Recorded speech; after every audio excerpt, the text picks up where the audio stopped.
पानी एक इकलौता ऐसा एलिमेंट है जिसकी सॉलिड फॉर्म हल्की होती है इसके लिक्विड फॉर्म से। मेरा मतलब कि बर्फ़ पानी के मुकाबले थोड़ी सी हल्की होती है जिसकी वजह से वो पानी पर तैर पाती है। पर दोस्तों, क्या होता अगर ऐसा ना होता? क्या होता अगर बाकी सभी एलिमेंट्स के जैसे ही पानी की सॉलिड फॉर्म यानी बर्फ़ भी पानी से भारी होती और बर्फ़ पानी में डूब जाती? अगर ऐसा होता तो दोस्तों हमें कभी टाइटैनिक मूवी देखने को ना मिलती। खैर, ये तो था एक बैड जोक।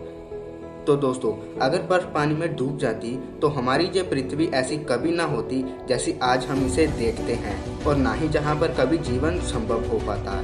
ऐसा क्यों? तो इसके बारे में जानने के लिए बने रहिए इस वीडियो के लास्ट तक।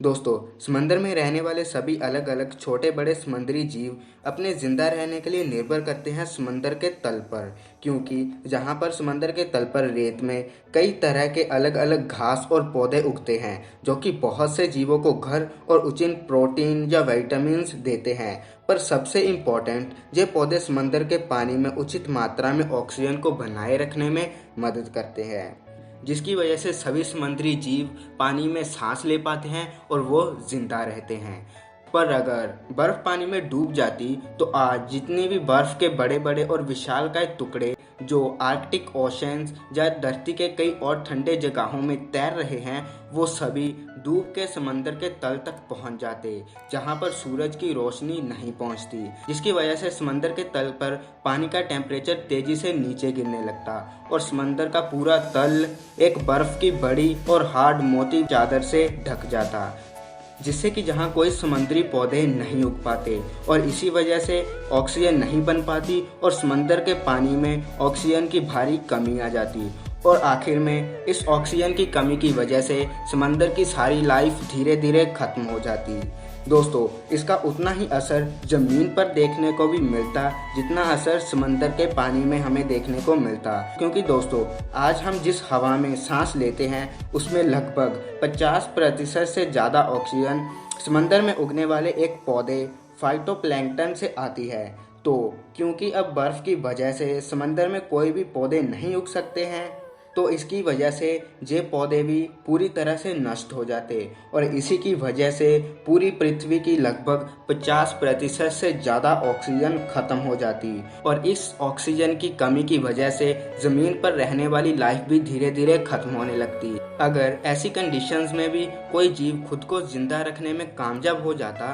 तो वो भी ज़्यादा देर तक खुद को जिंदा नहीं रख पाता, क्योंकि बर्फ़ के समंदर के नीचे जाने की वजह से इसका टेम्परेचर लगातार नीचे को गिरता रहता और इसी वजह से हमारी ये पूरी धरती का पानी बर्फ़ में बदल जाता, जिसकी वजह से पूरी धरती बर्फ़ की एक सफ़ेद चादर से ढक जाती और ये सूरज से आने वाली लगभग 70 से 80% लाइट और गर्मी को अंतरिक्ष में रिफ्लेक्ट कर देती, जिसकी वजह से धरती का एटमॉस्फेयर बेहद ही ठंडा हो जाता और अंत में हमारी ये पृथ्वी हमारे सौरमंडल के बाकी के ग्रहों की तरह ही एक बेजान ग्रह बनकर रह जाती। तो दोस्तों, इससे हमें पता चलता है कि हमारी इस धरती पर कुदरत ने कैसे हर एक चीज़ को बिल्कुल परफेक्ट बनाया है, जिसकी वजह से आज जहाँ पर जीवन संभव हो पाया है। पर हम इंसान अपने कुछ फ़ायदों की वजह से आज इसके साथ छेड़छाड़ कर रहे हैं, जिसके रिजल्ट्स आज ग्लोबल वार्मिंग, नेचुरल डिज़ास्टर्स और कोरोना वायरस जैसी पैंडेमिक के रूप में हमारे सामने आ रहे हैं। तो चलिए दोस्तों, आज की इस वीडियो में बस इतना ही। अगर आपको ये वीडियो अच्छी लगी हो तो इसे लाइक कर दीजिए, हमारे इस चैनल को सब्सक्राइब कर लीजिए और बेल आइकन को भी प्रेस करके ऑल नोटिफिकेशन को ऑन कर दीजिए, ताकि हमारे आने वाली वीडियोस की नोटिफिकेशन आपको मिलती रहे। ये वीडियो देखने के लिए धन्यवाद।